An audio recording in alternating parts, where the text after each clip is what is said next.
하나님 말씀 함께 보도록 하겠습니다. 창세기.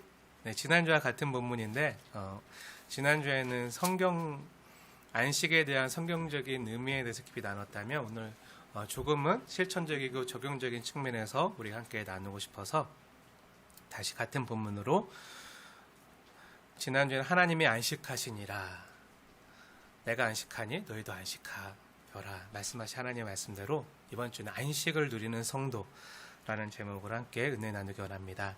1절부터 3절 말씀 하나님의 말씀을 받으시면서 한 절 한 절 교독하고 3절 말씀 함께 읽겠습니다. 제가 먼저 읽겠습니다. 천지와 만물이 다 이루어지니라. 그가 하시던 일을 일곱째 날에 마치시니 그가 하시던 모든 일을 그치고 일곱째 날에 안식하시니라. 함께 읽겠습니다. 하나님이 그 일곱째 날을 복되게 하사 거룩하게 하셨으니 이는 하나님이 그 창조하시며 만드시던 모든 일을 마치시고 그날에 안식하셨음이니라. 아멘. 오늘은 지난주에 이어서 안식에 대한 두 번째 시간을 가지려고 합니다. 지난주는 창세기 2장 1절에 3절 말씀을 중심으로 안식에 대해서 성경에서 어떻게 말하고 있는지, 안식에 대한 성경적인 의미와 목적에 대해서 말씀을 깊이 상고하는 시간을 가졌어요. 오늘은 그럼 이 안식을 우리에게 명령으로 또 복으로 주신 이 안식을 우리 성도들이 어떻게 이 땅에서 누리고 맛볼 수 있는지 그 적용적인 면에서 나누려고 하는데요. 잘 들으시고 주 안에서 참된 안식을 누리는 복된 성도 여러분 되시길 주님의 이름으로 축복하고 권면합니다. 먼저 잠시 복습하고 갈게요. 우리는 지난주에 하나님께서 사람을 하나님의 형상으로 창조하신 후에 사람에게 주신 복들이 있다고 해서 4가지 복이 있는데 그 중에 하나가 바로 안식이라고 함께 나누었어요. 하나님이 사람을 지으시고 뭘 주셨죠?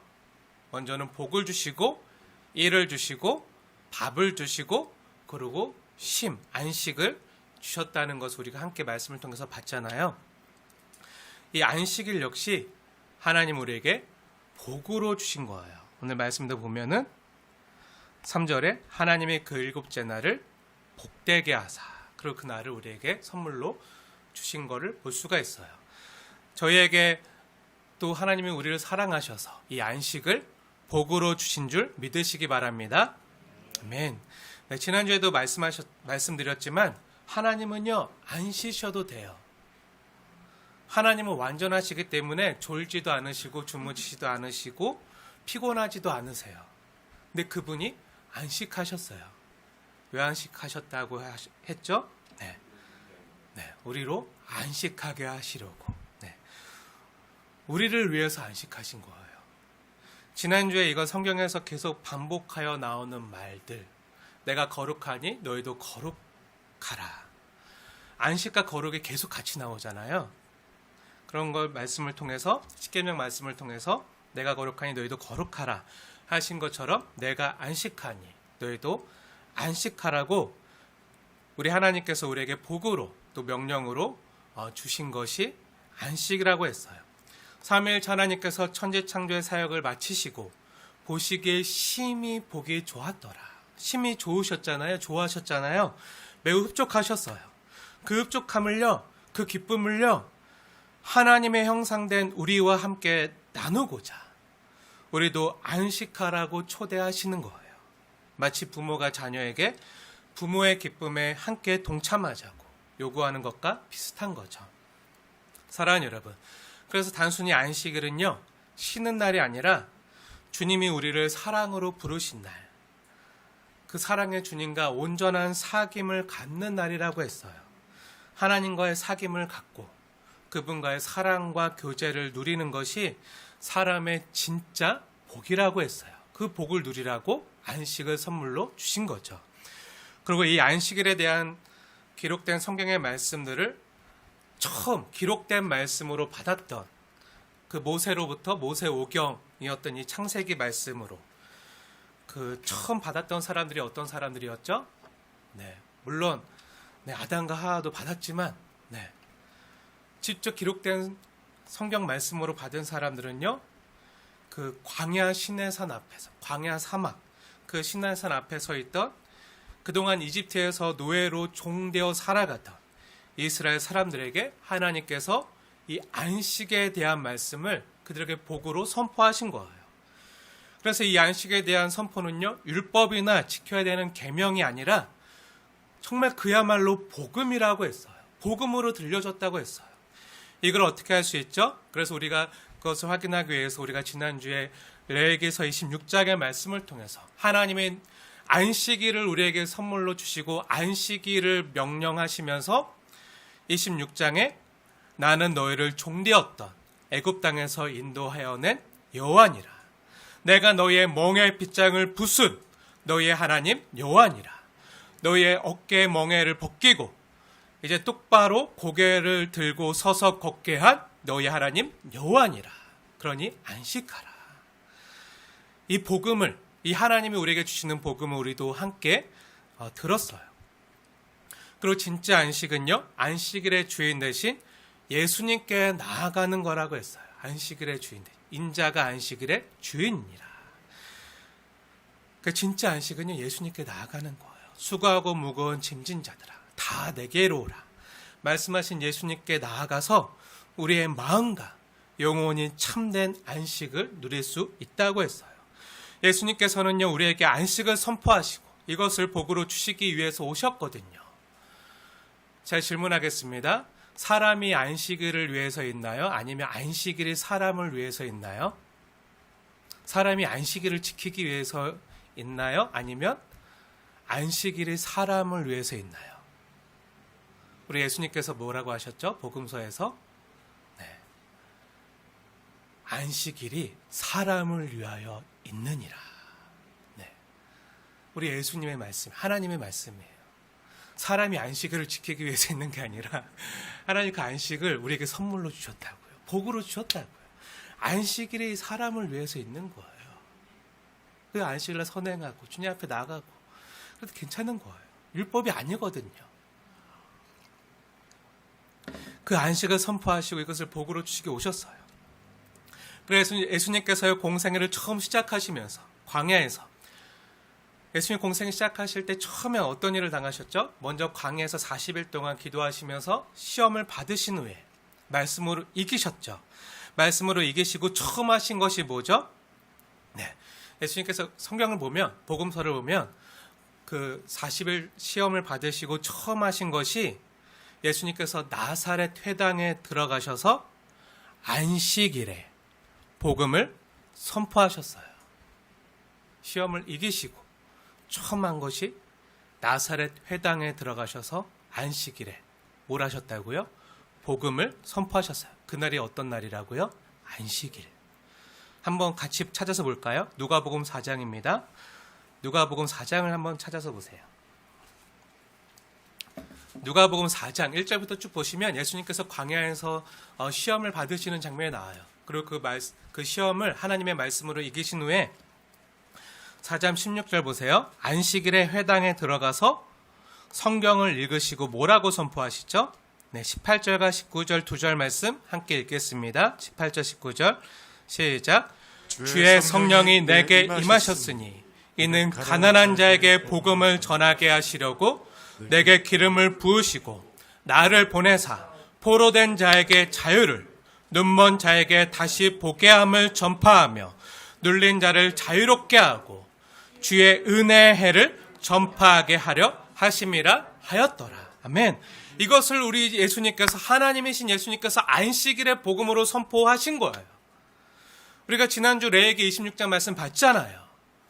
멍에를 메고 멍에 빗장이 지워져서 고개를 들지 못하고 노예로 살아가는 그 사람들에게 하나님이 안식을 복으로 선물해 주셨잖아요. 그 멍에 빗장을 부수어 주신 그 하나님께서 예수님을 보내셔서 이 말씀을 처음 선포하게 하신 거예요.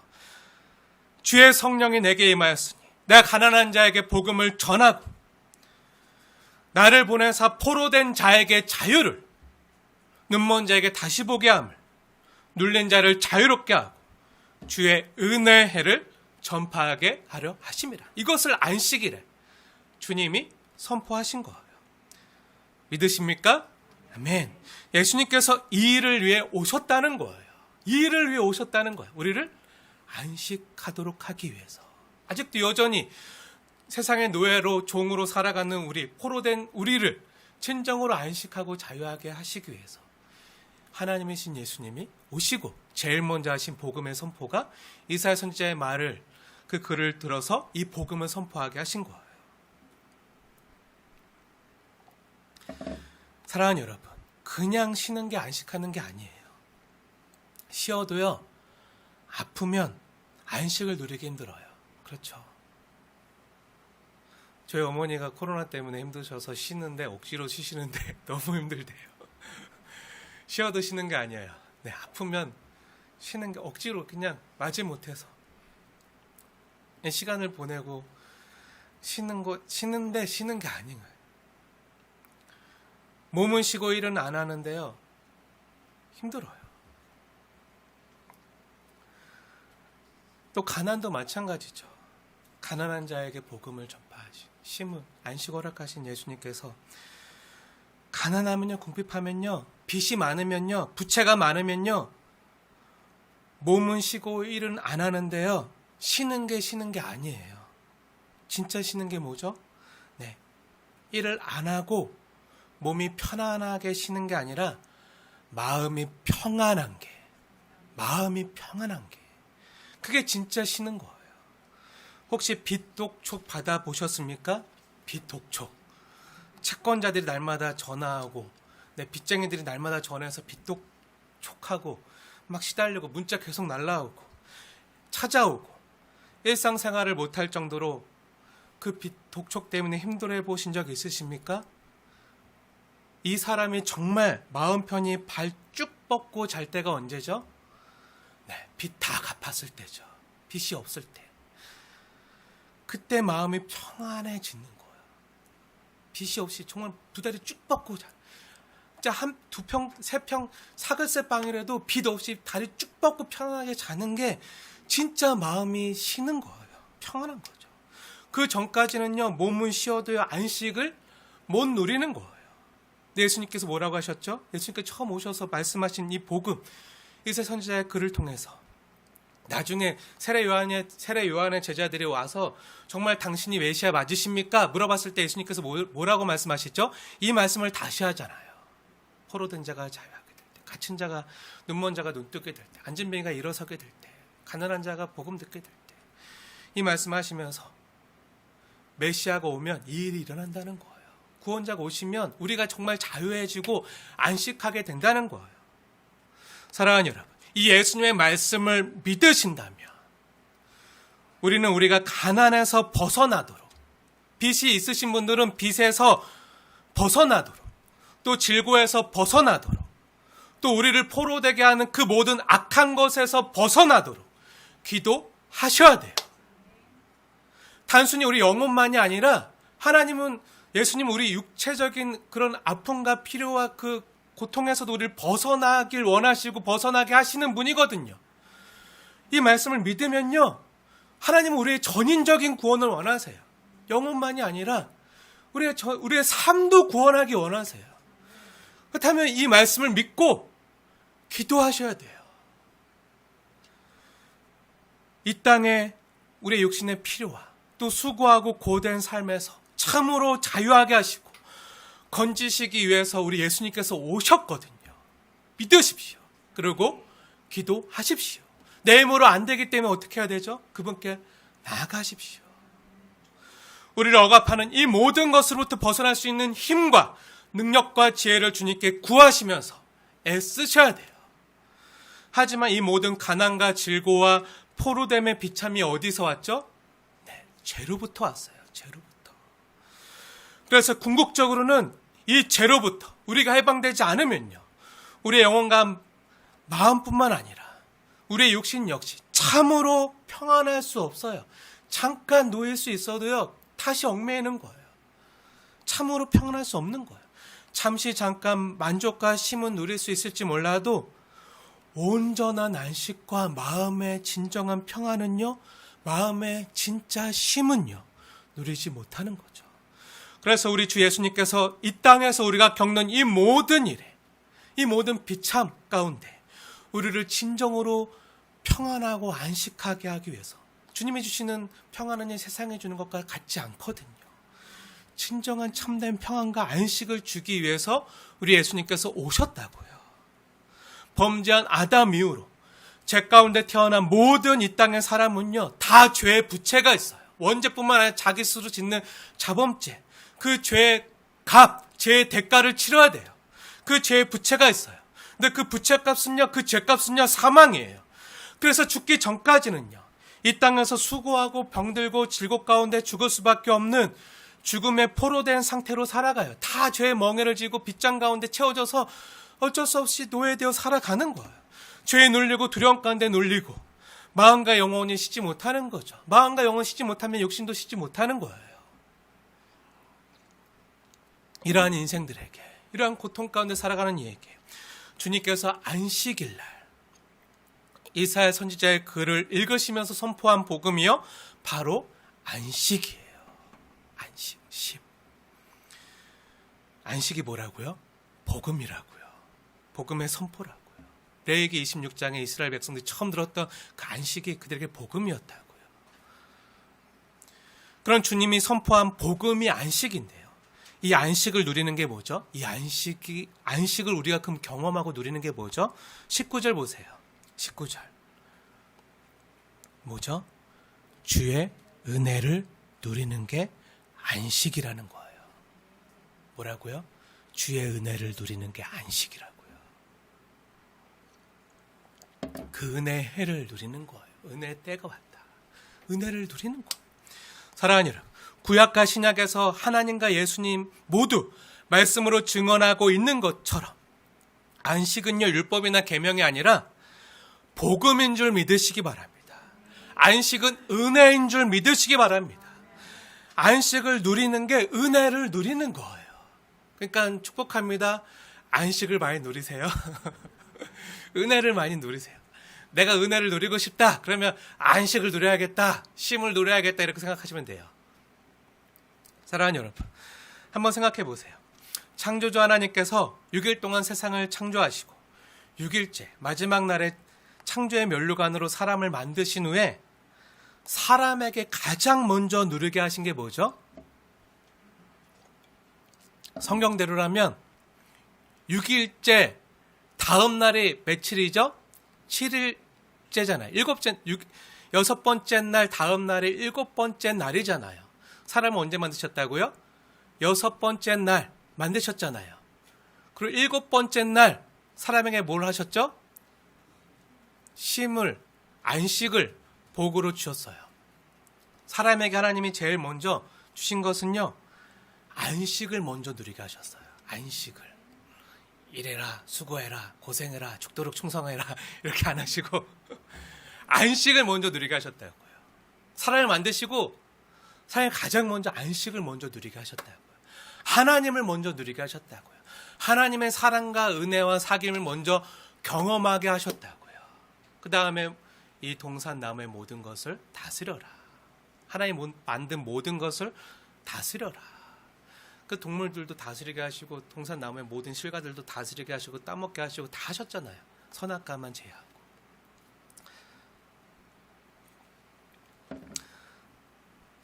하나님이 일곱째 날에 그 안식을 선물로 주시고 안식을 복되게 하사 사람에게 누리게 하셨어요.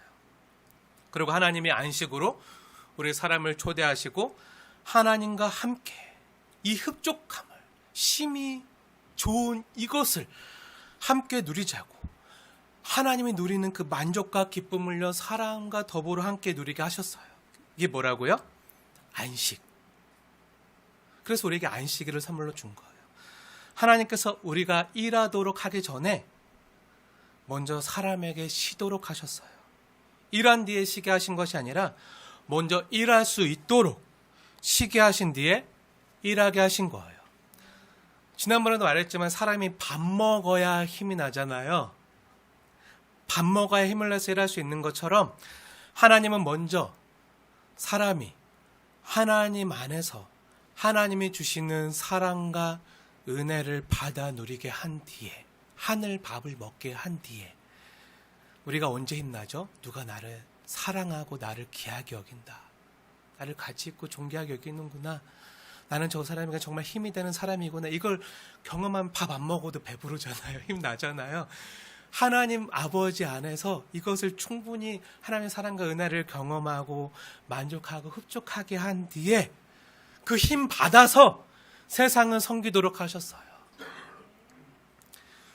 우리의 노력과 수고와 공로를 보시고 그 다음에 쉬게 한 게 아니라 먼저 쉬게 하신 후에 하나님의 사귐과 교제 가운데 날 향한 하나님의 사랑이 어떤지 보고 경험하고 알게 하신 후에 그 하나님의 사랑을 받은 자답게, 은혜를 받은 자답게 반응할 수 있도록 살게 하신 거죠. 먼저를 은혜를 누린 뒤에 그 하나님의 은혜에 감사한 자로 사명을 감당하게 하신 거예요. 은혜 없이 일하면 항상 탈이 나요. 교회에서도. 근데 먼저 은혜가 충만하면 무슨 일을 해도 은혜예요. 은혜 위에 은혜가 더하는 거예요. 근데 은혜 없이 일만 하게, 은혜 없이 교회에서 왜 안 했어요? 이것 좀 빨리 하세요. 은혜 없이 막 막 봉사하도록만 하면 네, 힘든 거죠. 근데 하나님은 그렇게 일 안 하세요. 은혜를 주시고 은혜로 힘나게 하시고, 이게 하나님의 법칙이에요. 이게 은혜예요. 우리가 받을 만한 자격이 있어서요? 우리가 그 이쁜 일을 해서요? 아니요. 아무것도 안 했는데 하나님의 자녀라, 하나님의 형상이 먼저 하나님이 은혜 주시고 힘나게 하셔서 그리고 하나님의 사명을 감당하게 하는 거예요. 이게 하나님의 법칙이에요. 우리를 대하시는 법이에요. 순서를 거꾸로 가면 안 돼요. 거꾸로 가면 항상 문제가 생겨요.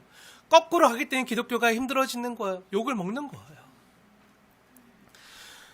먼저 항상 하나님의 사랑과 은혜가 먼저예요. 먼저 우리를 자유롭게 하세요. 먼저 밥을 주세요. 먼저 은혜를 누리게 하세요. 먼저 찾아오시고 건져주시고 구원해주시고, 그리고 하나님의 구원과 사랑에 감동하고 감격한 자로 감사한 삶을 살아가게 하시는 거예요. 근데 이게 거꾸로 가면요, 은혜가 아니라 공로가 돼요. 공로가. 내가 수고하고 노력하는 것은 구원받으려고 선을 행하고 율법을 지키는 것이 아니잖아요. 근데 이걸 잘못 생각하는 거예요. 내가 뭔가 하나님 앞에 이쁜 짓 해야, 내가 하나님 앞에 뭔가 봉사도 많이 하고 사명을 잘 감당해야 하나님이 나를 이뻐하시고 복받을 짓을 해야 복 주시고, 내가 이렇게 잘해야 하나님이 나를 구원하신다. 내가 수고하고 노력하고 공로가 있어야. 아니죠. 하나님이 날 위해, 하나님과 원수 되었을 때 날 위해 자기 아들을 아끼지 않으시고 내어주실 만큼 먼저 나에게 찾아오시고 사랑해 주시고 구원해 주신 그 은혜를 깨달아 알기 때문에 포로된 우리를 그 죄에서 해방시켜 주심으로 포로된 자가 자유하게 될 때 그 은혜를 깨달아 알기에 그 반응으로 감사와 믿음의 삶을요, 이제 다시 새롭게 살아갈 수 있는 거예요. 그런데 이건요, 죄가 이 땅에 들어온 뒤에, 구원받은 뒤에 구원의 때만 있는 것이 아니라 이 땅에 죄가 들어오기 전부터, 죄가 없었을 그때부터, 하나님의 선한 창조의 때부터 하나님께서 사람에게 먼저 누리게 하신 복이에요. 복. 하나님은요, 먼저 사람에게 안식하게 하시고 쉬게 하시고 힘나게 하시고 힘 받아서 하나님의 은혜와 사랑을 누리게 하신 뒤에 일하게 하신 것을요, 잊으시면 안 돼요. 거꾸로 가면 안 돼요. 우리는요, 하나님으로부터 힘 받아야 일할 수 있고요, 살 수 있어요. 사랑하는 여러분, 교회도 힘 받는 곳임을 믿으시기 바랍니다. 제가 늘 권하잖아요. 교회에서 힘 빼려고 하지 마시고, 교회에서 힘쓰려 하지 마시고 힘 받으시라고. 주님께서 6일 동안 이 땅에서 수고한 우리를요, 주님의 품 안에서, 말씀 안에서 쉬게 하시고 하늘 밥으로 먹이시고 생명 양식으로 먹이시고 힘 주시는 곳이 또한 교회임을 믿으시기 바랍니다. 그래서 하나님께서 직접 만드시고 제정하신 이 땅의 기관이 딱 두 개 있는데 하나님이 직접 세우신 신적인 기관이 두 개가 있어요. 뭐와 뭐죠? 하나는 가정이고요. 또 하나는 교회예요. 그걸 하나님이 직접 세우셨어요. 다른 건 사람이 세우고 사람이 조직했다고 해도 이건 하나님이 직접 세우신 거거든요. 근데 가정과 교회의 공통점이 뭐죠? 네, 힘 받는 곳이에요. 하루 종일 지치고 힘들었지만 집에 들어가서 힘을 얻는 거죠. 힘을 얻는 거예요. 힘과 힘을 동시에 얻는 거예요. 에너지가 채워지는 곳이에요. 세상을 살아갈 힘을 다시금 얻게 되는 곳이요, 바로 가정이에요. 그리고 교회예요.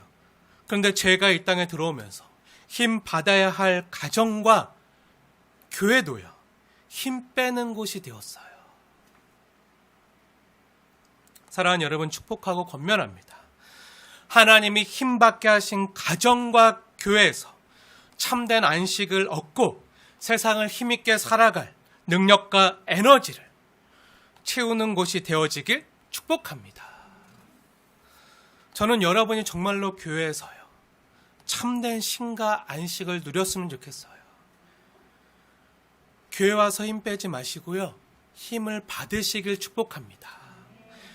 예전에는 교회에서 하루 종일 밥도 못 먹고 뛰어다니고 사역하고 하루에 몇 가지 그 사역들과 일들을 감당하느라 교회에서 하루 종일 수고하고 예배 마치고 집에 밤늦게 들어가면 어떻죠? 녹초가 될 때가 많았죠. 네. 오히려 주일이 안식하는 날이 아니라 가장 수고하고 힘든 날, 힘 빼는 날로 지냈던 열심히 있는 성도님들도 아마 많았을지 몰라요. 사랑하는 여러분, 다시 한번 축복합니다. 그게 잘못됐다는 게 아니라 원래는 교회에서 힘 받아야 되거든요. 하나님 말씀으로 힘 받고 교회에서 내가 섬기는 내가 만나는 지체들을 보면서 힘 받고 서로 힘이 되고 또 하나님 나에게 주신 사명을 감당할 때 정말 오히려 사명을 감당하고 봉사하는데 힘이 빠지는 게 아니라 이걸 하면서 하나님이 주시는 에너지가 채워지는 거예요. 힘이 채워지는 걸 느끼는 거예요. 그 힘과 하나님이 주시는 안식과 평안과 위로와 쉼을 받아서 이제 다시 월요일부터 세상에 나가서 세상을 섬기는 거죠. 다시 한번 축복합니다. 교회에서 힘 빼지 마시고요, 힘 받으십시오. 생명 양식 때는 예수님이 주시는 하늘밥을 맛있게 먹으시고 힘 받으십시오. 또 나를 보며 힘이 난다고 말해주는 내 옆에 있는 지체 때문에 힘 받으십시오. 실제로 적용해 볼까요? 말해 볼까요? 실천해 볼까요? 옆에 있는 지체에게 축복하겠습니다. 성도님을 보면 힘이 납니다. 네, 축복해 주세요. 네. 정말 그렇죠? 힘이 나죠? 보기만 해도 힘이 나죠? 함께 있는 것만으로 힘이 되잖아요. 네, 이렇게 주님이 주시는 힘 받아서 어디에 어떻게 사용해야 될까요?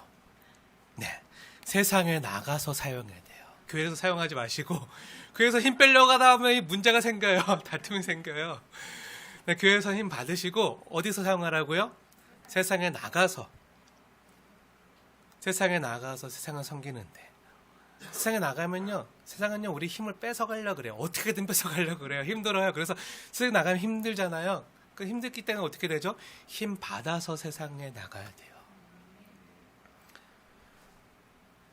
세상에 나가서 힘을 써야 돼요. 근데 가정도 다 깨어져서 어그러져서 때로 힘들잖아요. 그러면 교회에서 하나님 주시는 그 에너지, 그 힘을 받아서 가정에서 쓰시고요. 일터에서 쓰시고요. 세상에서 힘을 쓰십시오. 살아갈 힘을 잃어버린 힘이 부족한 사람들과 또 이웃들을 위해서 힘을 팍팍 쓰시고 살만나는 인생을 사시다가 힘과 에너지가 또 살아가다 보면 어떻게 되죠? 힘 빠지죠. 세상에서 살다 보면 직장 가면 힘 빠지죠. 네, 사람들 만나면 힘 빠지죠.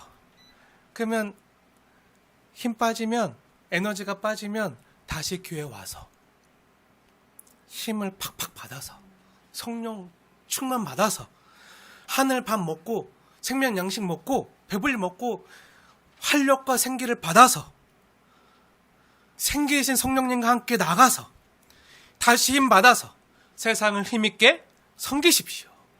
교회에서 힘 빼지 마시고요. 어디서요? 세상에서. 다시 한번 말하지만요. 교회는 힘 빼는 곳이 아니라 힘 받는 곳입니다. 세상에 나가서 힘 쓰십시오. 교회에서 힘 쓰지 마시고요. 세상에 나가서 힘 쓰십시오. 그리고 포로된 자를 자유롭게 하십시오. 은혜를요 전파하십시오. 내가 받은 은혜를 전파하십시오. 포로된 자가 있다면, 포로된 자가 보인다면 하나님 주신 힘으로 힘과 에너지를 팍팍 그 사람에게도 부어주어서 포로된 자를 자유롭게 하십시오. 그리고 주님께로 인도하십시오. 그래야 세상에 힘 받는 거예요. 세상에 변화되는 거예요. 세상에 치유되는 거예요. 세상은요 세상을 치유하지 못해요. 하나님만이 세상을 치유할 수가 있습니다. 회복시킬 수가 있는 거예요. 누구를 통해서요? 힘 받은 우리를 통해서 쉬게 하시고 또 하나님 주신 사명 가지고 은혜를 전파하는 사람들을 통해서 세상이 치유되고 회복되는 거예요. 이것을 우리를 통해서 하시라고 우리에게 사명을 주신 거예요. 그럼 이렇게 말하는 분이 계실지도 몰라요. 목사님 그럼 교회에서는 아무 일도 아무 봉사도 하면 안 되나요? 그러면 교회는 누가 하라고요? 네. 이렇게 말하는 분이 계실지도 몰라요. 이렇게 목사님이 안 가르치니까 성도들이 교회에서 봉사를 안 하려고 그러죠. 막 누리려고만 하죠. 막 이렇게 말씀하시는 분이 계실지도 몰라요. 네, 그런 게 아니죠. 네, 봉사하세요. 네. 오해하시면 안 돼요. 이거 오해해서 한 개만 듣고 막 균형을 잃어버리면 안 돼요. 그런 의미로 말하는 게 아니죠. 네, 저는요 설교하는 게 이르지만요 말씀의 수종자가 되어서 말씀으로 복된 성도 여러분을 섬길 때 가장 행복해요. 가장 에너지가 그때 많이 채워지고요. 이 시간이 가장 힘받는 시간, 가장 힘이 나는 시간이에요. 그래서 너무 힘받아서 이게 좋으니까 계속 오래 하잖아요. 여러분 힘들 수 있어도 네, 이해해 주세요. 네, 용서해 주세요. 진짜 힘이 나거든요. 좋아서. 네, 절제하겠습니다. 네, 그래도 네, 힘이 너무 행복하고 힘 받거든요. 또 어떤 분은 내가 교회에서 사랑하는 지체들을 위해서 청소하면서 깨끗한 정말 단정된 이 공간에서 성도들이 예배하는 모습을 생각하고 상상하면서 청소하는 것도 행복한 분이 계세요. 힘나는 분이 계세요. 또 어떤 분은 내가 지체들을 위해서 이렇게 맛있게 식사를 준비하면 또 이걸 먹고 아이들이 또 내가 사랑하는 그 지체가 얼마나 힘이 될까. 그 지체를 생각하면서 밥을 준비하는 거예요. 힘들었을 텐데 교회 와서 따뜻한 이 밥 한 숟갈 먹고 힘내서 다시 세상을 나가서 힘을 냈으면 좋겠다. 이런 마음으로 권사님들이 식사를 준비하시잖아요. 그게 기쁜 거예요. 그 맛있게 먹고 잘 먹었습니다. 너무 맛있었어요. 우리 엄마가 해주는 밥보다 더 맛있어요. 네, 우리 엄마 안 와서 내가 하는 얘기인데. 네.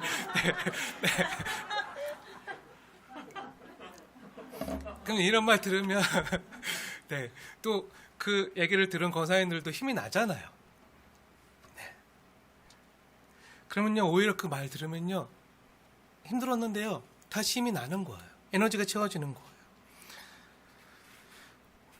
또 기도나 어떤 분은요 기도로 또 몸의 수고로 몸된 지체를 섬길 때 힘이 나고 에너지가 채워지는 분이 계세요. 하나님의 몸된 교회를 아름답게 세워가기 위해서요. 하나님은요 어떤 사람은 목사로 또 어떤 사람은 교사로 또 어떤 사람은 봉사의 일을 하게 하면서 그리스도의 몸을 세워가고 성도를 온전하게 만들어 가세요. 이 일을 교회를 통해서 하나님이 행하시는 거예요. 그런데 이렇게 주님이 주신 달란트와 재능으로 쓰임받을 때 내가 참으로 보람을 느끼고 또 오히려 이러한 일을 행할 때 에너지가 채워지는 분들이 계세요. 그럼 그 일을 섬기는 거예요. 그게 나에게 주신 하나님께서 주시는 봉사일이구나, 교회에서 사명이구나 생각하고 그 일을 누리시면 돼요. 그게 사람이 주 안에서 참으로 기쁘게 안식을 누리는 방법이 될 수 있는 거예요. 우리 남은 형제는요, 참 사진을 잘 찍어요. 네, 그쵸. 센스가 있어서 딱 예배 마치고, 지난주에 깜짝 놀랐어요. 축도 딱 마치고 저기 나가 있는데, 딱 봤는데, 수고하고 무거운 짐진자들아. 이러고 이렇게 사진과 함께. 제가 여러분 시계 못합니다. 예수님만이 시계 할 수 있습니다. 네.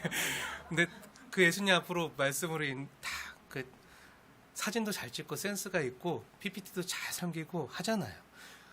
그 사진을 찍고 그 아름다움을 성도들과 함께 공유할 때 에너지가 채워질 수 있는 거예요. 네. 그렇죠? 네. 축구 선수는요, 축구가 뭐죠? 1이죠. 프로축구 선수는 축구가 1인데요. 1로 하면 너무 고되고 힘들고 훈련하는 게 어렵지만, 근데 어떤 사람은요, 축구를 좋아하는 어떤 사람에게는요, 새벽부터 조기 축구 나가는 게 쉬는 걸 수 있어요. 네. 주일날 새벽부터 네. 조기 축구 나가는 거, 이게 자기가 쉬는 거래요. 프로 골퍼에게는요, 골프가 1이지만요, 누군가에게는요, 쉬는 날 쉬지 않고 스크린 골프라도 하러 가는 게 쉬는 걸 수 있어요. 그쵸? 혜수야. 네. 네. 이게 쉬는 거예요. 주일날 안 쉬길래 좀 쉬면 좋겠는데 힘들었을 텐데 월요일부터 토요일까지 얼마나 힘들었을 텐데 좀 쉬지, 좀 자지. 왜 또 스크린 골프장 간다 그래? 왜? 네. 그런데 그게 쉬는 걸 수 있어요. 좋아하는 사람에게는. 식당 일을 하는 사람에게 음식 만드는 일은 일일 수 있지만요, 요리 좋아하는 어떤 사람에게는요, 사랑하는 사람을 위해서 요리를 준비하는 게 쉬는 걸 수 있어요. 네. 가끔 이창민 집사님이 뭔가 갖다 주세요. 집에 갖다 주시고 뭔가 해주시고 뭐 싸주시고 좋아서 한대요.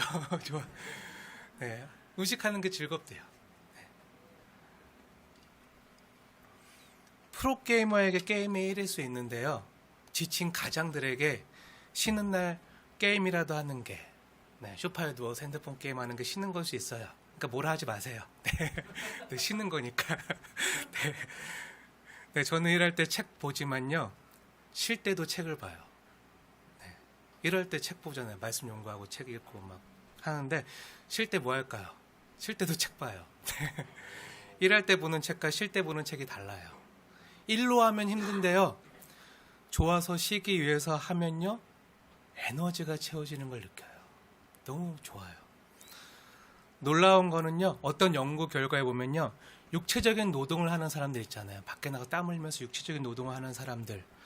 근데 이 사람들이요, 내가 지금 노동을 하는 게 아니라 운동을 하는 거다. 운동하는 거다.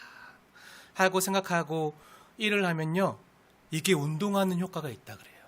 그러면 그게 근육이 되고 살이 되고 운동하는 효과가 있다 그래요. 근데 운동하면서도 이건 운동이 아니라 일하는 거다 하면요, 운동 효과가 별로 없다 그래요. 저도 가끔 운동하러 억지로 끌려 나가면 이게 일하는 거지 운동하는 거냐 느낄 때 있는데 네, 그래도 하고 있어요. 네. 중요한 건요, 어떤 마음으로 하는가가 몸에도 영향을 미친다는 거예요. 몸에도. 사랑하는 여러분, 우리가 하나님이 우리에게 복으로 주신 안식을 생각할 때요, 흔히 간과하는 것 하나가 있어서 이 시간 잠깐 함께 생각해 보려고 하는데요. 하나님이 우리에게 안식을 복으로 주셨잖아요. 근데 이게 동시에 복으로 주신 선물인 것과 동시에 명령임을 기억하시기 바랍니다. 하나님의 명령이에요. 해도 되고 안 해도 되는 게 아니라 명령이에요. 하나님의 명령이기 때문에 우리는 어떻게 해야 되죠? 네, 순종해야 돼요. 순종. 근데 많은 믿는 성도님들이 일하라는 명령은 잘 지키지만요, 사명 감당하라는 말은 잘 지키지만 안식하라, 쉬라는 명령은요, 잘 못 지키는 성도님들도 간혹 있는 걸 보게 돼요. 우리가 이미 지난번에 하나님이 사람을 창조하신 후에 일과 사명 역시 복으로 주셨다고 했잖아요. 일하는 건 역시 하나님의 선물이에요. 사명도 하나님의 선물이에요. 마찬가지로 안식하는 건 역시 하나님의 선물인 줄 믿으시기 바랍니다. 그리고 하나님의 명령인 줄 믿으시기 바랍니다. 일하라는 말씀과 명령에 순종하지 않고 나태하고 게으른 삶을 사는 것은 죄예요. 그렇죠? 그래서 주님, 제가 성실하지 않고 게으르고 나태하게 산 내 삶을 회개합니다. 용서해 주세요 하고 회개한 경험들도 아마 다들 있으실 거예요. 저도 많아요. 하지만 쉬지 않은 것을 회개하고 하나님 앞에 정말 잘못했다고 용서를 구한 성도님 혹시 계십니까? 쉬지 않은 것 회개하신 성도님 계신가요? 우리는요, 일하지 않은 것에 대해서는, 게으르고 나태한 것에 대해서는 죄의식을 느끼면서도 쉬지 않은 것은요, 죄로 여기지 않아요. 죄가 아니라 오히려 미덕이고 충성스러운 것으로, 오히려 뿌듯한 것으로 여기거나 자랑하는 성도들도 있어요. 아닙니다. 하나님의 말씀을 받으십시오. 이건요, 죽도록 충성하라는 말씀을 잘못 적용한 잘못된 예예요. 죽도록 충성하라, 우리가 요한계시록 말씀을 보면서 우리가 듣고 배웠잖아요. 이것은요, 죽도록 충성하라는 말은 죽을 때까지 일해라, 이게 아니에요. 쉬지 말라는 게 아니죠. 일만 하라는 게 아니죠. 무슨 말이었죠? 어떤 의미였죠? 고난 중에도, 환난 중에도, 핍박 중에도 배교하지 말고 믿음을 지키라는 말씀이었잖아요. 우리는요, 일하라는 명령에도 순종해야 되지만요, 하나님이 안식하라 라는 명령에도요, 순종해야 돼요. 일과 쉼이 균형을 잡아야 돼요. 일과 쉼이 적절해야 돼요. 그래서 하나님이 아침, 낮과 밤을 우리에게 주신 거죠. 낮을 주시고 밤을 주신 거예요. 일할 때가 있고요, 쉴 때가 있는 거예요. 균형이 있어야 돼요, 균형이. 일이 즐거우려면요, 쉬어야 돼요. 그렇죠? 일이 즐거우려면 쉬어야 돼요. 또 반대로 쉼이 즐거우려면요, 일이 있어야 돼요. 계속 놀면, 백수로 한 1년 놀고 2년 놀고 3년 놀고 계속 놀면 이게 고역이죠. 쉬는 게 아니죠. 고역이에요. 사람은요, 균형 있게 쉬어야 돼요. 그렇게 만드셨어요. 하나님은 사람이 일도 필요하다는 걸 아셨지만 쉼과 안식이 필요한 존재로 만드신 거예요. 그렇게 창조하셨어요. 그래서 안식하라고 명령하셨어요. 안식하라는 말씀에 쉬는 것도 순종인 줄 믿으시기 바랍니다. 근데 어떤 분은요, 그건 주일에 예배하러 나오라는 명령이지 예배가 마쳐지고 집에 가서도요, 쉬지 못해요. 안식하라는 거는 예배하라는 거야. 그렇게 생각하고 교회 와서는 예배하지만 집에 가서 또 뭐 하죠? 일해요. 집에 가서 일하고 쉬지 못하고 일을 안 하면 불안하고 뭔가 뒤처지는 것 같고, 그래서 뭔가 계속 일을 찾아서 해요. 간혹 제 친구 중에도 일 중독자처럼 집에 와서도 계속 쉬지 못하고 일에 대해서 생각하고 사역에 대해서 생각하고 일만 하는 사람이 있는데 지혜롭지 못한 거죠. 얼마나 제 친한 친구가, 또 후배가 전화했는데 휴가를 받았대요. 근데 뭘 해야 될지 모르겠대요. 휴가인데 뭘 해야 될지 모르겠대요. 휴가인데 힘들대요. 쉬는 게 아니래요. 네, 쉬는 것도 하나님의 명령이고 순종입니다. 네, 잘 쉬시기 바랍니다. 축복합니다. 네. 그래서 하나님께서는 잘 쉬지 못하는 우리의 언약함을 아시고 쉼을 복으로 누리게 하시려고 안식을 명령하셨어요. 그래서 구약 성도들은요, 안식일을 지켰어요. 구약의 백성들뿐만 아니라 오늘날 유대인들도요, 안식일 명령을 지금도 순종하고 있어요.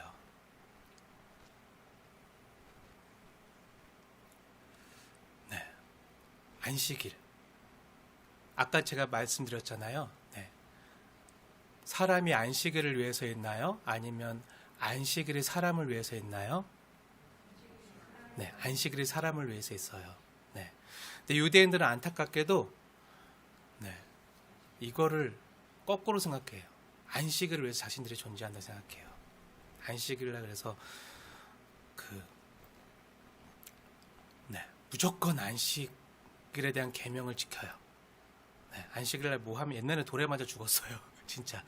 구약 백성들도 안식일을 어기면 큰 죄를 짓는 줄 알고, 지금도 유대인들은 아직 예수님을 안 믿으니까, 안식일의 주인이 인자인 줄 모르니까, 또 안식일을 여전히 사람이 안식일을 위해서 있는 게 아니라 안식일이 사람을 위해서 있는 건지 모르는 안타까운 유대인들, 아직도 메시아를 기다리는 유대인들은요, 이 안식일을 지금도 순종하고 명령으로 지키고 있어요. 그래서 안식일 날에는 아무것도 못해요.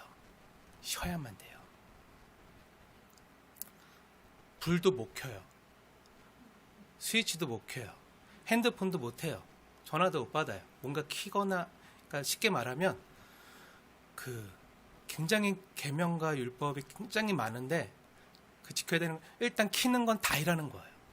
예죠? 옛날 불 피면 밥하는 게 일이었잖아요. 네, 하나님께서 만나를 내려주실 때 안식일 것까지 2배로 주시고, 또 그 전날 다 준비하게 하시고, 그 당일날에는 밥을 못하도록 하셨잖아요. 못하게 하셨잖아요. 근데 그 사람들은 일단 불을 피는 게 일이었기 때문에 불 피는 것도 일이에요. 근데 불 피는 게 요즘 뭐죠? 전기가 있으니까 전등이죠. 그래갖고 전등도 못 켜요. 아파트에 사는 사람들은 어떻게 할까요? 엘리베이터 타고 올라가야 되는데 엘리베이터도 못 눌러요. 초인종도 못 눌러요. 현관도 못 눌러요. 유대인들은 지금도 그게 일이기 때문에, 그걸 보면 큰일 나기 때문에. 그래서 어떻게 하죠? 하나님 안 믿는 유대인이 아닌 사람을 불러요. 돈을 주고 심부름 값을 주고 대신 눌러줄래? 하고 대신 눌러주면 그 현관문이 열리면 그때 들어가는 거예요. 또 누가 엘리베이터 탈 때도 누가 그걸 눌러서 열리기까지 기다렸다가 있는 거예요. 그리고 타면요, 누가 외청 좀 눌러주세요 해서 안 눌러주면요, 계속 올라갔다 내려왔다 올라갔다 내려왔다. 네, 못 눌러요. 근데 좋은 게 있어요. 그래서 TV도 못 켜요. 주일날 TV도 못 켜요. 오락을 금해요. 뭐 해야 되죠? 안식해야 돼요. 말씀을 읽어야 돼요. 그러니까 구약의 백성들은 말씀을 읽었잖아요. 말씀을 읽고, 그럼 주일날 하루 종일 뭐 하죠? TV도 못 봐요. 핸드폰도 못 해요. 게임도 못 해요. 오락을 금해요. 아무것도 못 해요. 그냥 안식일날 하나님께 예배드릴 기도하고 말씀을 읽고.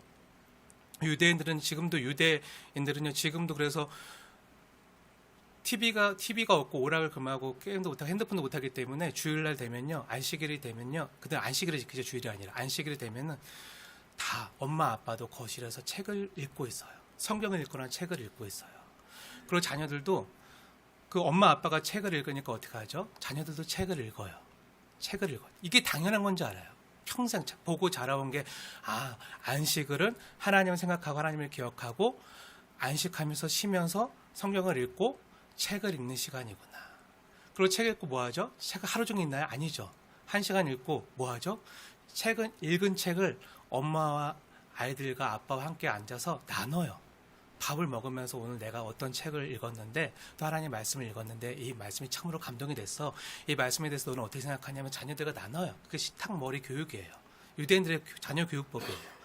그러니까 주일 하루 종일 책을 읽고 읽은 책 가지고 자녀들과 나누고 하루 종일 주일마다 그렇게 돼서요, 이 어린이들이요 굉장히 어려서부터 유대인들이 뛰어나서 그 12살이 되면 유대인들은 성인식을 하거든요. 우리는 성인식 하면 20살 한다 그러잖아요. 근데 아니에요. 유대인들은 젊은 나이에 12살 전까지는 부모가 자녀의 양육을 책임져야 돼요. 뭐로?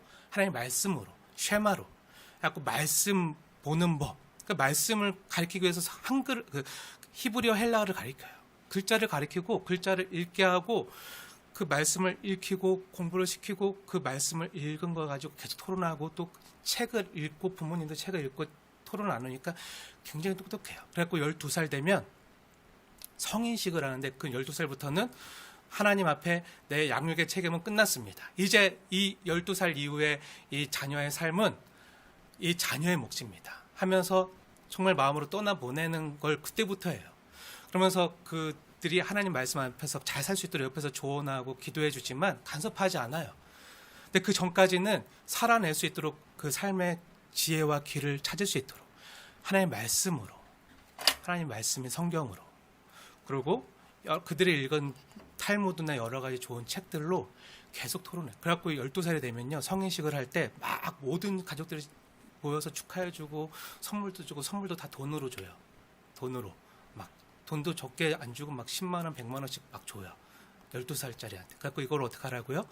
하나님을 위해서, 체데카라고 해서 하나님을 위해서, 그리고 이웃을 위해서 사용하라고, 기부하도록 만들어요. 하나님을 위해서 저금하고 또 기부하도록 교육을 해요. 돈 쓰는 법을 가리키고 경제를 가리키고 이 돈을 운영하는 법을 가르쳐줘요.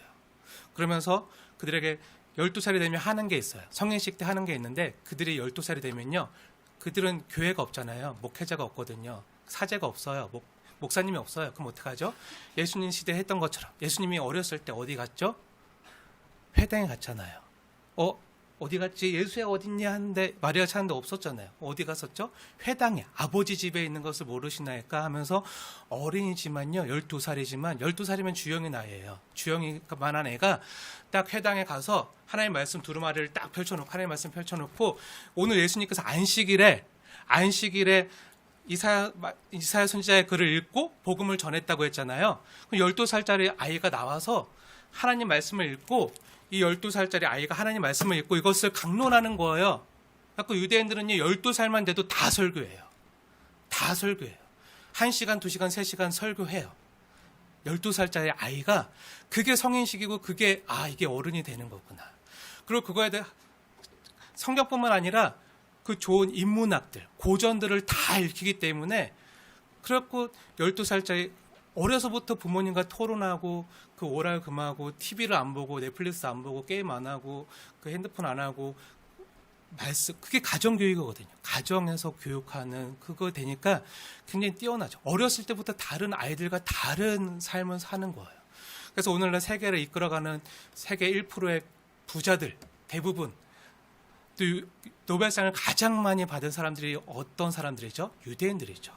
요즘에 시끄럽잖아요. 전 세계가 막 금리 올린다, FRB 금리가 올랐다, 미국 연방준비은행의 그 금리가 올랐다, 또 연준에서 금리를 0.75bp 올렸다, 막 지금 정말 인플레이션 시대에 막 금리 계속 올리고 있어서 막 우리 대출금 더 올라가는 거 아니야? 막 이렇게 힘들잖아요. 근데 이 연준을 구성하고 있는 사람들 대부분이 누구죠? 유대인들이에요. 네, 유대인들. 앨런이나 버냉키나 다 유대인들. 세계 전체 경제를, 금융을 이끌어가는 사람들이 다 유대인들. 페이스북 마크 저커버그도 유대인이고요. 빌 게이츠도 유대인이고요. 다 하워드 숄츠도 유대인이고요. 그리고 대부분의 정말 세계의 거물들, 경제를 이끌어가는 상위 1% 사람들 다 유대인들인데, 왜 이런 사람들이 어렸을 때 그렇게 창의적으로 이런 걸 할 수 있는 거죠? 어렸을 때 하나님 말씀으로 토론하고 설교를 하고 강론을 하고, 12살 때부터. 그것이 상활이 됐기 때문에, 토론하기 때문에 하는 거예요. 네, 부모님들이 많이 계셔서, 네, 구약 하나님의 백성들, 그 쉐마 교육이 바로 그거거든요. 구약에 나타나는 자녀 교육법, 하나님의 말씀으로 자녀를 교육하는 방법이 그거라 잠깐 이제 팁으로 말씀드렸는데, 원고에 없어서 네, 나머지 하려면 또 시간이 걸리고, 네, 절제하고 마치겠습니다. 근데 이거는 하고 끝내야 될 것 같아요. 하나님이 그래서 안식하지 못하기 때문에 강제로 안식을 하게 하셨거든요. 근데 이걸 복으로 누리면 우리에게 정말 복이 돼요. 쉬지 못하기 때문에 복으로 안식하게 하셨는데, 하나님이 창조하신 우리 몸이 참으로 신기한 게요, 하나님은 우리의 육체의 세포도 쉬어야지 제 기능을 할 수 있도록 만드셨어요. 얼마 전에 미국의 유명한 과학 잡지인 사이언스지라고 있어요. 굉장히 유명한 학술지인데요. 거기 올해의 물질로 선정되어서 전 세계 의학계의 놀라움과 파란을 일으킨 그 후보 물질이 있는데, 우리 몸의 세포 중에 P53이라는 세포가 있어요. P53이라고 불리는 세포가 있는데, 이게 뭐냐면요, 우리 몸은 끊임없이 세포 분열을 통해서 성장하고 그 몸의 체적인 조화로운 상태와 질서를 유지하거든요. 이 세포가 활동을 하다가 노화가 되거나 병들면 손상된 세포에 이제 좀 쉬어라 하고 세포 분열 정지 명령을 내려요.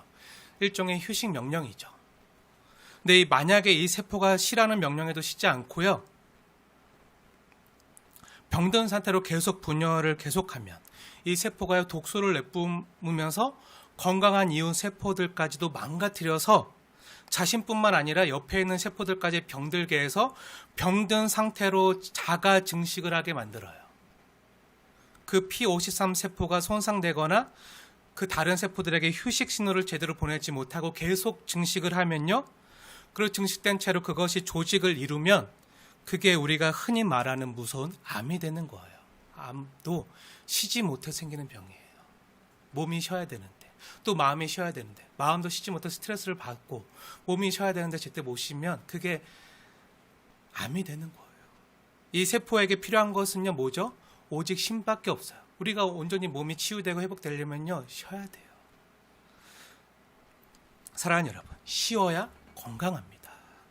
쉬지 않고 계속 과로하면요, 몸도 힘들고요, 건강도 해치고요, 몸이 지치면 정신도 멍해져서, 우리가 일 끝나고 집에 와서 너무 지치면 어떡하죠? 내가 짜증 안 내고 싶었는데 아이들에게 짜증 내고 남편에게 짜증 내고 막 힘들어지고 막 그러잖아요. 근데 쉬면요, 정신이 맑아지면요, 네, 그렇게 안 해요. 근데 몸이 지치면 정신도 멍해져서 중요한 선택을 할 때 잘못된 선택을 내리기도 쉬워요. 그래서 하나님은요, 이런 일을 우리가 겪지 않도록 안식을 복으로 주셨어요. 때로는 우리 마음도 쉬어야 돼요. 몸만이 아니라 마음도 쉬어야 돼요. 그래서 우리 주 예수님께서 수고하고 무거운 짐진 자들아 다 내게로 오라 말씀하신 뒤에 뭐라 말씀하셨죠? 나는 마음이 온유하고 겸손하니 나의 멍에를 메고 나에게 배우라. 그러면 어떻게 된다고요? 너희 마음이 쉼을 얻으리니, 너희 육체가 쉼을 얻으리니, 이렇게 말씀 안 하시고 뭐라고 말씀하셨죠? 너희 마음이 쉼을 얻으리니. 우리 힘으로 해결하지 못하는 문제 역시 계속 염려하고 생각하면요, 그것도 마음이 쉬지 못하는 거예요. 마음이 일하는 거예요. 마음이 일하면요, 힘들어요. 마음이 일하는 게 뭐라고 얘기하죠? 마음이 계속 일하는 거, 마음이 계속 신경 쓰는 게, 그게 스트레스예요, 스트레스. 마음이 쉬어야 되거든요. 스트레스 받으면 안 되거든요. 근데 마음이 계속 일하면 스트레스가 돼서 마음이 쉬지 못하는 거예요. 그걸 주님이 아세요. 그래서 뭐라고 하셨죠? 내게 오라. 수고하고 무거운 짐진 자들 다 내게 오라. 너희 마음에 쉼을 얻으리니. 때로는 우리의 수고하고 무거운 모든 짐을, 염려를 다 주님께 맡기고 우리 마음도 쉬는 게 필요해요. 계속 생각하면 그 자체가 스트레스거든요. 우리 몸의 모든 질병도 스트레스 때문에 시작되잖아요. 마음의 근심은 뼈를 마르게 하느니 하나님 말씀하셨잖아요. 근데 뼈가 마르게 되면 어떻게 되죠? 우리 몸에서 깨끗한 피가 생성되지 못하고 피가 못 돌아요. 그럼 몸에 염증이 생기고요, 몸의 건강을 망가뜨리는 거예요. 사랑하는 여러분, 마음으로 근심하고 염려한다고 일이 해결되나요? 아니요, 대부분 해결되지 않아요. 오히려 염려를 묵상하면 묵상할수록, 나 이런 문제가 있는데, 이 염려가 있는데, 이 걱정이 있는데, 묵상하면 묵상할수록 어떻게 되죠? 잠도 못 자고 막 더 힘들어지고 걱정과 두려움만 더 커지죠. 두려움에 잠식되죠. 그때 어떻게 해야 되죠? 네, 그 모든 마음의 짐을 주님께 가지고 나가세요. 걱정이 오면, 염려가 오면 기도로 주님께 맡기세요. 골방으로 들어가세요. 기도하세요. 주님께 기대시고 주님을 묵상하시면서 안식을 누리세요. 염려를 묵상하지 마시고 주님을 묵상하세요. 어두운 생각을 하게 하는 걱정과 염려를 묵상하지 마시고요. 빛이신 예수님을 묵상하세요. 너무 힘들어서 어떻게 기도할지도 몰라요. 방법도 없어요. 대안도 없어요. 그러면 그냥 예수님만 생각하세요. 예수님, 빛이신 예수님, 그 십자가에 달리신 예수님, 십자가에서 사랑으로 보이신 예수님, 그 예수님, 십자가. 그러면 어느 순간 내 마음이 빛으로, 예수님 빛이시거든요. 빛으로 채워져요. 빛이신 예수님 묵상하세요. 그리고 사랑하신 예수님을 묵상하세요. 은혜의 주님을 묵상하세요. 모든 포로로 된 거로부터 우리에게 은혜의 해를 주시는, 은혜의 해를 전파하시는, 그 은혜를 누리게 하시는 예수님을 묵상하세요. 그 주님이 책임져 주신 믿고 주님께 다시 일어설 힘을 구하세요. 마음의 안식을 구하세요. 그게 기도예요. 그래서 기도하는 거예요. 어려운 게 아니라 그래서 기도하는 거예요. 그러면 주님이 우리 마음에 힘을, 정말 주님 앞에 나가서 간절히 기도하고 주님께 다 맡기고 다, 그리고 주님이 그 기도하는 동안 말씀하시고 그 마음으로 채워지면 어떻게 되죠? 기도 끝나면 힘을 얻어요. 그럼 어떻게 되죠? 그전에는 그게 정말 큰 문제였는데 이제 문제가 되지 않아요. 문제보다 그것이 하나님을 발견했기 때문에. 그러면요, 그 문제가요, 가벼워져요. 가벼워져요. 쉼을 얻는 거죠. 정말 그런가 말씀을 보실까요? 지난주에도 살펴본 말씀이지만 주 예수님의 말씀인 마태복음 11장 28절부터 30절 말씀 함께 보겠습니다. 마태복음 11장 28절부터 30절 말씀, 하나님의 말씀을 기억하시면서 받으십시오. 그리고 누리십시오. 경험하십시오. 나에게 주신 하나님의 말씀을 받으시면서 함께 읽겠습니다. 28절부터 제가 28절, 29절 읽을 거고요. 30절 말씀 함께 합독하겠습니다. 잘 들으십시오. 수고하고 무거운 짐진 자들아, 다 내게로 오라. 내가 너희를 쉬게 하리라. 나는 마음이 온유하고 겸손하니 나의 멍에를 메고 내게 배우라. 그리하면 너희 마음이 쉼을 얻으리니. 함께 읽겠습니다. 이는 내 멍에는 쉽고 내 짐은 가벼움이니라 하시니라. 아멘. 정말 주님 앞에 나아가면요, 우리가 쉼을 얻어요. 그리고 우리 문제가요, 가벼워져요. 마음의 쉼을 얻게 되니까. 사랑하는 여러분, 주님께 나아가서 쉼을 얻으십시오. 왜 주님께 나아가면 우리 마음이 쉼을 얻는 거죠? 너무 놀라운 것은요, 주님께 나아가서 주님의 멍에를 지면 내 멍에도 무거운데 어떻게 주님의 멍에까지 집니까? 여기서 내 멍에를 지라고 주님 말씀하지 않아요. 어떤 멍에를 지라고요? 나의 멍에를 지면, 나의 멍에를 메면, 예수님의 멍에를 메라는 거잖아요. 예수님께 나가서 주님의 멍에를 지면 주님의 그 멍에가, 그 무게가 더 무거울 것 같은데 어떻게 된다고요? 우리가 쉼을 얻는다고요. 왜죠? 지난주에 멍에에 대해서 말씀드렸잖아요. 주님께서 죄와 세상에 노예된 우리의 어깨에 짊어진 그 멍에의 빗장을 부수어 주셔서 우리를 똑바로 서서 걷게 하셨다고 그 레위기서 26장 그 안식일에 대한 말씀을 통해서 우리가 배웠잖아요. 그때 멍에에 대해 잠깐 말씀드렸어요. 멍에가 뭐죠? 이스라엘 지방에서는요, 소 한 마리에게 멍에를 매게 하지 않아요. 항상 2마리씩 짝을 져서 한 결의씩 멍에를 지게 만들었어요. 멍에를 져서 소 2마리가 멍에를 지고 밭을 가는 거예요. 그럼 이 말은 무슨 말이죠? 네, 주님께서 우리와 함께 멍에를 메고 함께 가시는 거예요. 나는 그 멍에를, 내 멍에를 맨 채 주님께 가서 멍에를 같이 또 매는 거예요. 그럼 어떻게 되죠? 더 무거울 것 같은데, 따블될 것 같, 가중될 것 같은데, 아니요. 주님이 옆에 함께 매주세요. 주님이 함께 동행하세요. 주님이 함께 같이 가시는 거예요. 나는 힘이 없는데 주님이 함께 내 멍에까지 같이 매주시는 거죠. 함께 짊어지시는 거예요. 그 능하시고 강하시고 전능하신 주님께서 내 멍에까지 함께 져주시고 함께 동행하시면 어떻게 되죠? 내 멍에가 가벼워지는 거예요. 혼자 매면 힘들 뿐이지만 주님이 함께 매주시면 쉽고 그 짐은 가벼워지는 거예요. 나 혼자는 감당할 수 없는 무거운 짐이지만, 답이 없지만 주님이 내 어깨에서 내 죄의 멍에 빗장을 부수어 주시고 세상 멍에를 벗게 해주시고 주님의 사명의 멍에를 매게 해주시면 그 능하시고 힘있는 주님이 함께 매주시기에 쉽고 가벼운 거. 내 문제가 많아도 주님께 나가서 주님의 일을 하다 보면요, 주님이 내 일을 대신해 주세요. 내 문제를 해결해 주시는 거예요. 사랑하는 여러분, 혼자 가슴앓이하고 혼자서 끌고 가는 무거운 짐이 있으십니까? 육체가 셔도 마음이 쉬지 못해서 힘드십니까? 남들이 모르는 오롯이 나만이 그 고통의 무게를 견뎌야 되는 짐이 있으십니까? 주님께 나아가십시오. 여러분의 멍에를 주님께 내려놓고 십자가 밑에 내려놓고 주님께 맡기고 이제 주님이 주시는 멍에를 매십시오. 사랑의 멍에를 매십시오. 은혜의 멍에를 매십시오. 그때 주님께서 매게 하신 그 멍에뿐 아니라 우리 삶의 모든 멍에까지 주님이 함께 메어주십니다. 같이 가시는 거예요. 그 주님의 멍에는요, 그래서 쉽고 가볍습니다. 우리의 멍에를 바꾸어주고 우리에게 참된 안식과 쉼을 주는 멍에가 주님의 멍에예요. 주님의 멍에. 주님의 멍에는 우리에게 안식과 쉼을 줘요. 쉽고 가볍게 해줘요. 이 주님의 멍에를 매십시오. 저도 때때로 목회의 짐이 무거울 때요.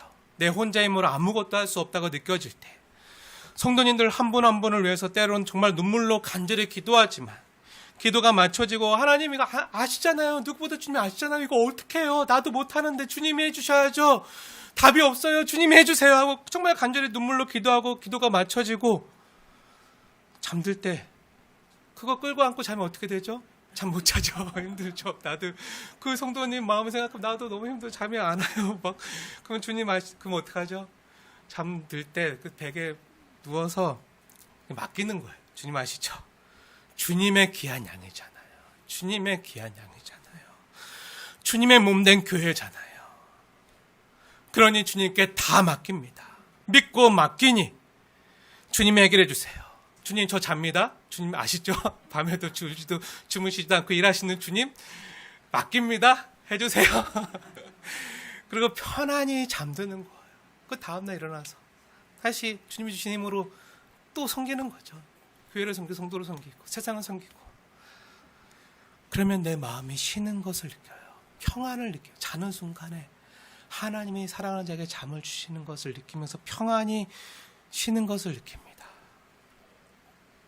사랑하는 여러분, 주님의 말씀을 믿으십시오. 때로 부모의 문제 때문에, 자녀의 문제 때문에, 배우자의 문제 때문에, 앞으로 진로의 문제 때문에, 경제적인 문제 때문에, 직장의 문제 때문에, 관계의 문제 때문에 힘드신 분들, 여러분 혼자 다 안고 가려고 하지 마시고요. 내 혼자 힘으로 해결하려고 하지 마시고요. 나 연약한가 피조물 되면 인정하시고요. 전능하시고 구원자 되시는 하나님께 맡기십시오. 주님이 내 멍에와 문제를 누구보다 잘 아시고 함께 아파하시고 함께 매주심을 믿으십시오. 그리고 쉼을 얻으십시오. 너무 힘들어도요. 부모님 때문에 자녀들 때문에 힘들어도요. 주님께 믿고 맡기고 쉬세요.